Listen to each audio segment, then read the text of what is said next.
Assalamualaikum warahmatullahi wabarakatuh. Welcome back to Good Baku Channel, a channel for sharing knowledge about English. Nah, di video kali ini saya akan membahas tentang story, cerita. Ada dua, yaitu naratif dan recount. Tapi banyak orang masih bingung antara dua ini. Jadi jangan kemana-mana. Nah, terus kemana, bro? Lu diem ya, jangan banyak komen. Maaf ya. Jadi tetap di sini saja.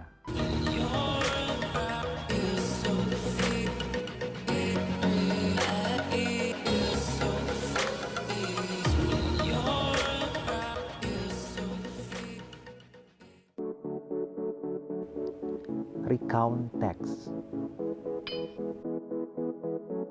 It not only consists of one kind of a text, personal recount, but also consists of factual recount, imaginative recount, and historical recount. But this video only focuses on personal recount, not on the others.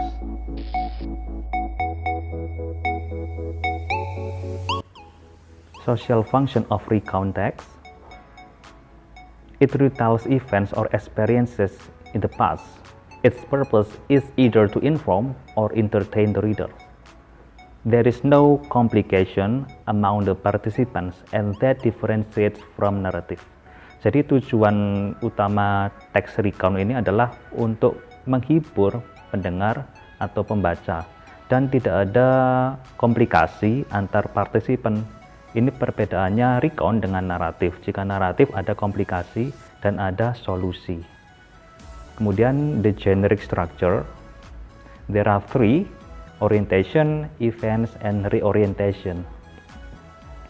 Orientation, it gives the readers background information needed to understand the text, such as who was involved, where it happened, and when it happened. Jadi ini memberi gambaran awal, gambaran utama tentang background, tentang siapa yang terlibat, di mana tempatnya, dan kapan waktunya. Kemudian next, events. A series of events ordered in chronological sequence. Jadi ini serangkaian event, serangkaian aktivitas dan kegiatan yang tersusun dari awal sampai akhir. Bisa 3 kegiatan, 4, 5, terserah, bebas, tidak terbatas. Boleh 10, tidak masalah, tergantung dari cerita itu sendiri. Jadi dari awal sampai akhir ada banyak kegiatan. Kemudian yang terakhir, reorientation. It is about a personal comment about the event or what happened in the end. Jadi ini tentang komen pribadi dari pembuat cerita tersebut mengenai cerita dari awal sampai akhir itu seperti apa jika disimpulkan. Bisa jadi, I think this is the wonderful day. Seperti itu boleh. I think this is my best experience ever. Itu adalah pengalaman saya yang terbaik selama hidup saya. Boleh, terserah ya. Bisa baik, bisa buruk, bisa memalukan, bisa membahagiakan, terserah, tergantung dari cerita itu sendiri. Oke, next. Language features. Number 1, using past tense. Nah, di sini yang dimaksud using past tense bukan berarti hanya simple past tense. Bisa jadi simple past tense, past continuous tense, past perfect tense, past future tense, dan masih ada lagi. Intinya semuanya berhubungan dengan past tense, dengan lampau. Jadi yang berhubungan dengan kejadian yang sudah terjadi ya, lampau. Contohnya adalah I had a terrible day last week. Nah, di sini kata had bentuk kedua, bentuk lampau dari kata have. Kemudian contoh kedua, the bus was burned in the jungle. Bus itu terbakar di hutan. Nah, sebenarnya ini pengalaman pribadi saya ya, ketika saya waktu kuliah S1, ternyata saat itu bis yang sedang kami tumpangi saat study tour, bannya itu terbakar. Wih. Nah, kok malah lu yang cerita? Maaf, sorry. Oke, kita lanjut. Number 2, using personal participants. Jadi ini tentang specific participants. Contohnya, saya, my family, my friends and I, my group, my class, my classmates, dan masih banyak lagi. Bebas ya ini ya.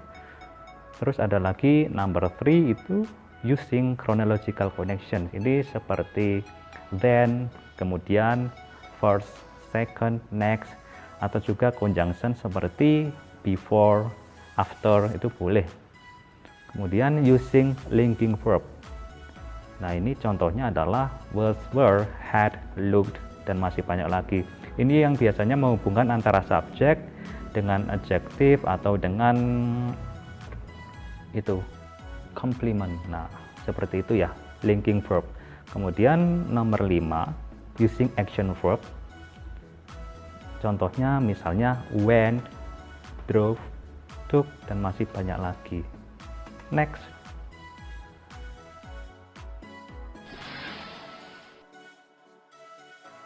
Nah teman-teman, sekarang saya akan memberi contoh tentang pengalaman pribadi saya, yaitu topiknya adalah promo. Di sini ya saya sarankan kita harus membuat peta konsep dulu ya, mapping. Nah seperti itu. Ini untuk membantu kita, memudahkan untuk membuat cerita. Jadi tidak langsung mengarang gitu ya. Ada alurnya dulu. Pertama adalah mapping. Di sini saya membuat banyak paragraf. Paragraf pertama tentang introduction. Kemudian paragraf kedua tentang trip to Bromo, perjalanan ke Bromo, surroundings of Bromo, daerah sekitaran Bromo itu sendiri, kemudian homestay, tempat tinggal, at night, pada malam hari, terus penanjakan. Nah, penanjakan ini adalah tempat di puncak, sangat menarik di sana. Semoga teman-teman sudah tahu ya. Kemudian ada top of Bromo, ini puncaknya Bromo sendiri. Kemudian terakhir going home. Di sini saya membuat 8 paragraf. Sebenarnya teman-teman tidak harus mempunyai 8 paragraf seperti saya. Tapi jika misalnya mempunyai cerita panjang ya boleh dibuat panjang. Kalaupun dijadikan pendek, disingkat, diringkas juga tidak masalah. Itu terserah teman-teman sendiri. Jika mempunyai paragraf terlalu panjang namun isinya buruk juga tidak baik. Misalnya tidak koheren, tidak kohesif, tidak menyambung antar paragraf, antar kalimat, itu malah buruk. Mending pendek tapi nyambung. Tapi jika misalnya panjang namun tetap nyambung, ceritanya berkesinambungan, dan itu malah lebih baik. Nah kemudian di sini ada 8 paragraf itu sendiri mempunyai penjelasan masing-masing, mempunyai cerita masing-masing. Di paragraf pertama isinya tentang, di sini saya menceritakan siapa saja orangnya, tempatnya, tempat berkumpul kendaraan, dan arahnya lewat mana. Dan di paragraf kedua juga demikian, ada Bukit Teletabis. Nah itu saya nggak tahu gimana silsilahnya sehingga disebut Bukit Teletabis. Ya mungkin karena bentuknya ya. Nama aslinya saya juga tidak tahu, ya mengikuti saja. Terus ada lagi nomor 7 itu Gunung Batok, terus berburu turis. Terus yang C itu Gunung Bromo sendiri, kemudian relax. Jadi ini adalah apa yang diceritakan di masing-masing paragraf. Kalau sudah membuat ini, jadi ini akan lebih mudah teksnya jika kita buat. Jadi membuat reng-rengan dulu, ini kasarannya adalah reng-rengan. Jadi kalau langsung membuat itu kita memikirnya susah. Jadi dibuat seperti ini dulu. Do it! Peta konsepnya dibuat dulu ya. Just do it! Sebelum dilanjut, jangan lupa subscribe dulu ya teman-teman agar channel ini bisa lebih berkembang, dan jangan lupa tekan like jika memang suka, dan bagikan ke teman-teman kalian ke sosial media jika materi ini sangat bermanfaat. Oke, lanjut.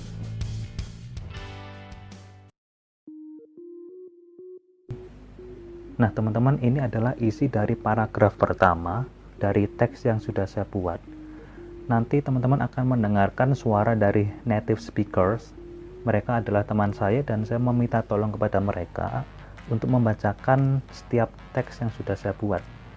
Ini tujuannya cuma satu, agar kemampuan listening teman-teman bisa lebih meningkat, bisa lebih peka, dan bisa terlatih.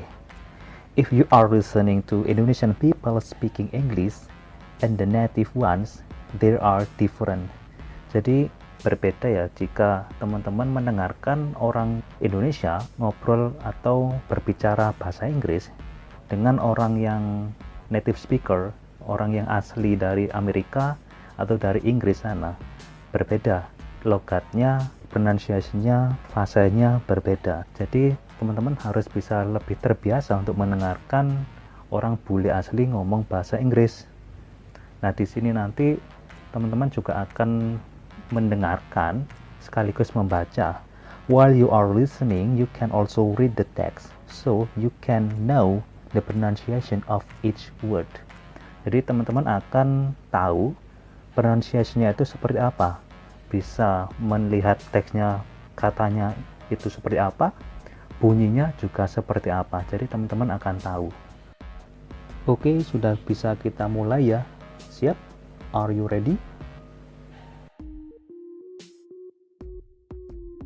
On December 31st, 2012, my friends and I had a special event. We were 8 people and went to Mount Bromo to celebrate a new year. Firstly, we gathered in one of our friends' boarding house. It is about 52 kilometers from our location. Since we lived in Malang, we preferred to go through Tumpang, and it was the nearest way to go to the mountain. After all gathered, we departed at 9 a.m. by 4 motorcycles. Nah, di paragraf pertama ini, topiknya tentang introduction, ada 4 pembahasan inti: persons, gathering, vehicles, dan away. Nah, di sini saya membahas tentang orangnya. Orangnya itu siapa? My friends and I. Jadi harus ada pelakunya siapa, harus ada karakternya siapa. Tidak mungkin kan cerita, namun yang diceritakan siapa nggak ada. Pasti ada, ini wajib ya, harus ada. Kemudian di sini saya juga menyebutkan tujuannya, tempatnya di mana, yaitu di Gunung Bromo. Kemudian ada lagi, kalau ini tidak harus ada ya. Di sini saya mencantumkan tempat berkumpul ketika sebelum berangkat. Kami berkumpul di salah satu kos dari teman kami. Kemudian ini arah yang dimaksud away ini ya.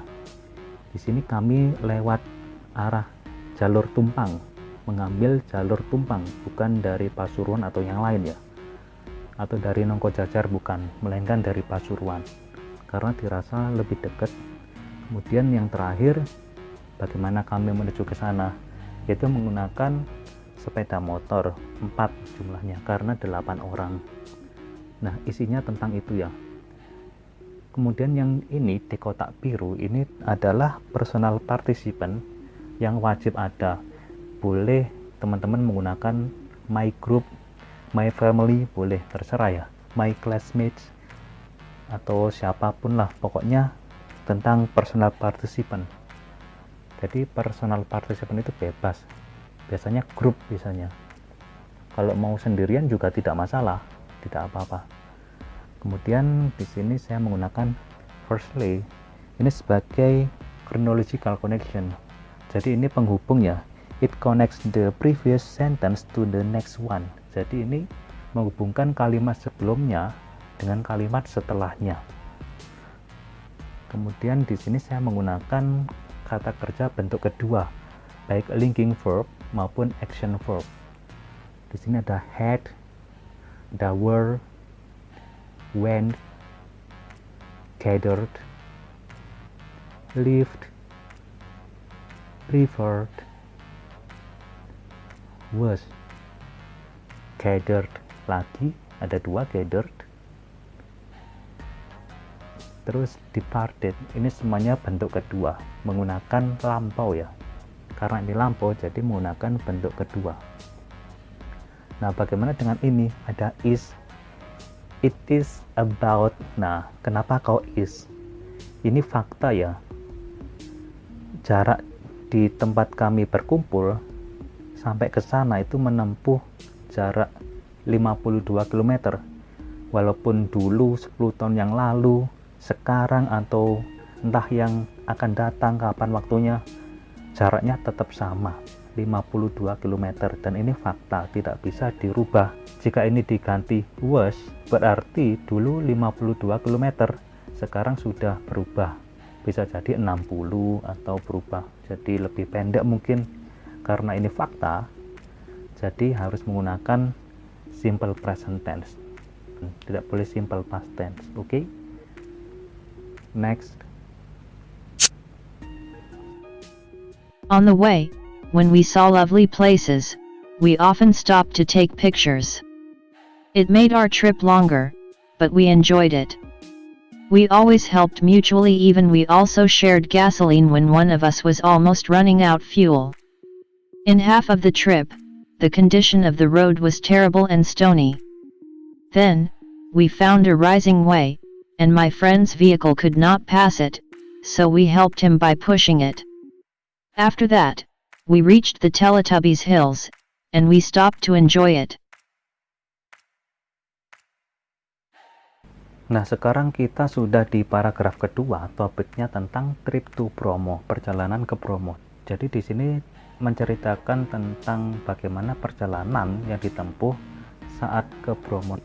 Jadi tentang perjalanannya, kondisinya seperti apa. Untuk yang pertama, di sini kami melihat tempat-tempat yang menyenangkan, tempat-tempat yang menarik. Kemudian kami berhenti berfoto-foto dan lain sebagainya. Kami saling menolong ketika ada salah satu teman yang susah. Kemudian kami juga menemukan terrible and stony road. Jadi di sini kondisi jalannya itu sangat mengerikan dan berbatu besar-besar. Mungkin sekarang sudah nggak lagi, mungkin ya, nggak tahu saya. Dulu seperti ini. Dan kemudian kami menemukan a rising way, jalan yang menanjak. Nah, di sini selain menanjak juga berbatu sekaligus berkelok-kelok, jadi menikung. Ada 3 komponen ya, menanjak, berbatu, menikung.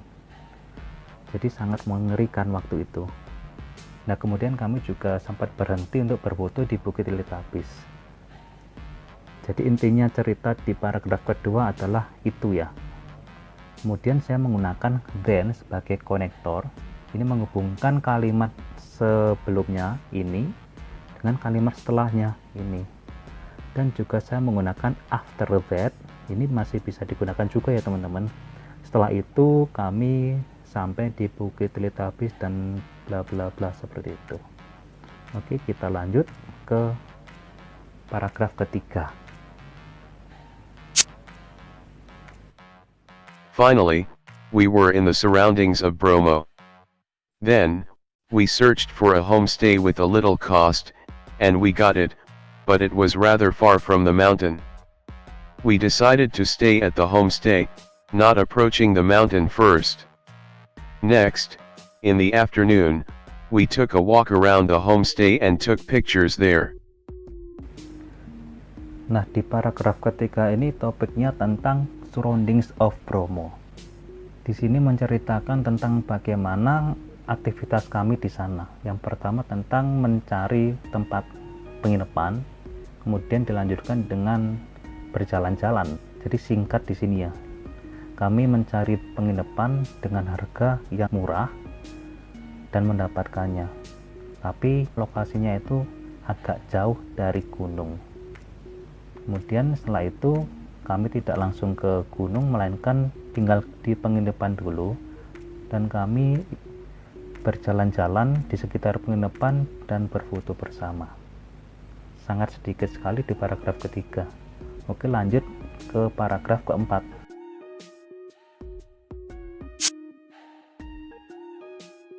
It was about at 4 p.m., and we came back to the homestay to relax. At that time the electricity went off. While waiting for it to turn on, we bought some food, cooked, and ate together. Nah, di paragraf keempat ini topiknya tentang homestay. Jadi tentang penginapan itu sendiri. Aktivitasnya cuma 2 di sini pembahasannya. Relax, beristirahat, bersantai, dan membahas tentang sistem kelistrikan. Kira-kira itu pukul 4 sore kami kembali ke penginapan untuk bersantai. Kemudian listriknya mati, dan sambil menunggu listriknya nyala, kami membeli beberapa makanan, memasak dan makan bersama. Di paragraf 4 ini juga cukup sedikit, sebenarnya ini bisa digabung dengan paragraf ketiga. Boleh ya teman-teman, kalau mau digabung boleh, tidak masalah. Lanjut ke paragraf kelima. When it was at night, it was still dark because the electricity was still off. We decided to go out. It was at 9 p.m. and very crowded. We hung out at a place while waiting for the time of fireworks launched. At last, it was at midnight. Then, we launched our fireworks to the sky together with all of the people around it. After that, we went back to the homestay and relaxed. Di paragraf kelima ini tentang at night, pada malam hari. Ada dua kegiatan utama, hangout dengan fireworks, jadi kembang api. Di sini intinya adalah ketika malam hari, kondisi masih gelap karena listriknya masih padam. Dan kami memutuskan keluar, dan kondisinya sangat ramai. Kami nongkrong di suatu tempat, sambil menunggu waktu untuk menyalakan kembang api bersama. Kemudian pada waktu sudah tengah malam, kami menyalakannya bersama orang-orang lain. Sangat singkat di paragraf kelima ini, untuk penghubung at last, terus then ini tidak perlu dijelaskan lagi ya, karena saya rasa teman-teman sudah paham. Oke, lanjut ke paragraf ke-6. It was about at 3 p.m. and we went out of the homestay to go to Penanjakan. After we got out of the village, we reached the sea of sand. Our vision was troubled because of the very thick fog. We did not know any direction and road at that time. We could only see with visibility of approximately 4 meters. Based on my feeling, I lead my friends in a direction, and we finally got the right way. Then, it was in the morning, and it was a little bright. We rode our motorcycles to the top of Penanjakan. We met a lot of people near the spot, and we got there. Nah, di paragraf ke-6 ini membahas tentang penanjakan. Jadi di sini menceritakan kondisinya bagaimana, mulai sebelum berangkat sampai tiba di sana. Kira-kira jam 3 kami keluar. Kemudian kami sampai di lautan pasir. Namun di sana ada masalah tentang penglihatan. Karena kabut yang sangat tebal, kami tidak tahu arah. Jadi kami berdasarkan feeling ya di sana, yang menuju ke arah mana berdasarkan feeling. Ternyata feelingnya tepat. Dan saya memimpin teman-teman saya ke arah tersebut, dan akhirnya kami menemui arah yang benar. Dan ketika itu sudah pagi hari, ada sedikit cahaya, kira-kira itu pukul 5 pagi, dan kami mengendarai motor kami menuju ke Penanjakan, ke puncaknya sana, dan bertemu dengan banyak orang. Oke, lanjut ke paragraf ke-7. After from Penanjakan, we continued our plans. Firstly, we went to Mount Batok. There were some tourists around there. Then, we haunted them for photos. Some of my friends bought everlasting flowers, Edelweiss. Secondly, we walked to the top of Mount Bromo, in which it was our main destination. We went up the mountain using stairs. It took so long because many people were going up and down them. Finally, we reached the top. Again we took pictures there because it was the best moment, and we did not want to lose it. Then, we went down. Some of my friends and I went down through the sand while the others did through the stairs. We did it because, in addition to being faster, it was also more exciting. Next, we gathered at a place and went back together to the homestay to relax. Nah, di paragraf ke-7 ini topiknya tentang Top of Bromo, puncak Bromo. Ada 4 pembahasan di sini: Gunung Batok, hunting tourist, Gunung Bromo, dan relax. Jadi 4 ini sebagai acuan tentang isi dari paragraf di nomor 7 ini ya. Jadi tidak lepas dari 4 ini yang sudah direncanakan. Jadi ini sangat membantu ya, teman-teman bisa menggunakan ini. Ditulis dulu rencananya menceritakan apa dengan menggunakan kata-kata seperti ini. Ini sangat membantu. Oke, lanjut. Setelah dari penanjakan, kami melanjutkan rencana. Firstly, ini bisa digunakan pertama-tama. Firstly, we want to Mount Batok, pergi ke Gunung Batok. Nah, di sini intinya berfoto-foto dengan turis. Kami berburu turis. Ya, ini Indonesia banget ya. Wajar, biasanya kebanyakan orang Indonesia itu jika bertemu turis ingin untuk berfoto. Nah, kami dulu juga seperti itu. Kemudian ada beberapa taman membeli bunga Edelweiss. Nah, di sini menggunakan secondly. Ada firstly berarti ada secondly. Yang kedua, ini sebagai konektor juga ya. Connection, menghubungkan kalimat yang sebelumnya dengan kalimat yang setelahnya. Kemudian kami pergi ke Gunung Bromo. Nah, di sini sebagai tujuan utama. Kami naik melalui anak tangga dan itu sangat lama karena banyak orang lalu lalang, ada yang naik, ada yang turun. Finally, nah ini bisa dipakai. Akhirnya, finally, kami sampai di puncak. Kemudian berfoto dan lain-lain. Then, di sini saya menggunakan then, kemudian ini juga konektor, connection juga ya. Kemudian kami turun dan beberapa dari teman-teman saya dan saya, jadi 3 orang turunnya itu melalui pasir, tidak melalui anak tangga karena dirasa sangat lama jika melalui anak tangga. Kami melakukan itu karena selain lebih cepat, itu juga lebih menyenangkan, walaupun sebenarnya lebih membahayakan. Next, nah ini next, saya menggunakan kata next, ini sebagai connection juga. Kemudian kami berkumpul di suatu tempat dan pulang bersama ke penginapan untuk beristirahat, untuk bersantai. Nah, begitu isi dari paragraf ke-7.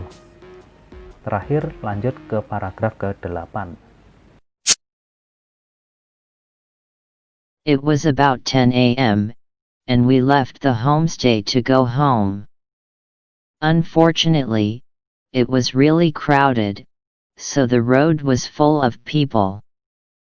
A few people were going against us. We found it difficult to go back through Tumpeng.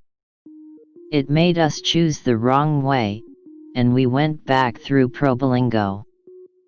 We took approximately 5 hours to reach Malang. Finally, we reached Malang, and we gathered again at our friend's boarding house to rest. We all felt happy and satisfied. It was an extraordinary moment, as well as an unforgettable experience. Nah, sekarang kita di paragraf ke-8. Ini adalah paragraf terakhir. Topiknya adalah going home, pulang. Di sini menceritakan 2, wrong way dengan gathering, tapi yang utama adalah ini, wrong way. Singkatnya adalah jam 10 pagi kami pulang meninggalkan homestay. Namun pada waktu itu kondisi sedang ramai, sangat macet sekali, sehingga kami tidak bisa pulang lewat Tumpang lagi yang sudah kami rencanakan. Jadi kami memilih jalan yang lain, yaitu jalan yang salah sebenarnya, yaitu lewat Probolinggo. Dan kami memakan waktu sekitar 5 jam, padahal jika lewat Tumpang cukup memakan waktu 2-3 jam. Sesampai di Malang, kami berkumpul kembali di tempat kos teman kami untuk beristirahat. Dan yang di terakhir ini ada kotak berwarna merah. Ini yang dimaksud dengan reorientation. Jadi ini adalah komen secara keseluruhan dari awal sampai terakhir itu seperti apa. Ini komen pribadi dari pembuat cerita tersebut. It was an extraordinary moment as well as an unforgettable experience. Jadi ini mencakup semua kegiatan dari awal sampai terakhir. kesimpulannya seperti apa. Tidak harus bahagia, bisa jadi buruk. Misalnya itu adalah momen yang sangat memalukan, itu adalah momen terburuk, boleh. Itu adalah momen terbaik, boleh. Bebas, tergantung cerita masing-masing. Nah, kebetulan di cerita saya ini termasuk momen yang luar biasa dan tak bisa terlupakan. That's it for part 1. Nah, demikian untuk penjelasan tentang recount. Nanti untuk contoh soalnya ada di part 2. Dan jangan lupa untuk subscribe, like, and share. Jika ada pertanyaan silakan tinggalkan komen di bawah. And my last words are, be brave to start an action, and bravery will belong to you. Goodbye.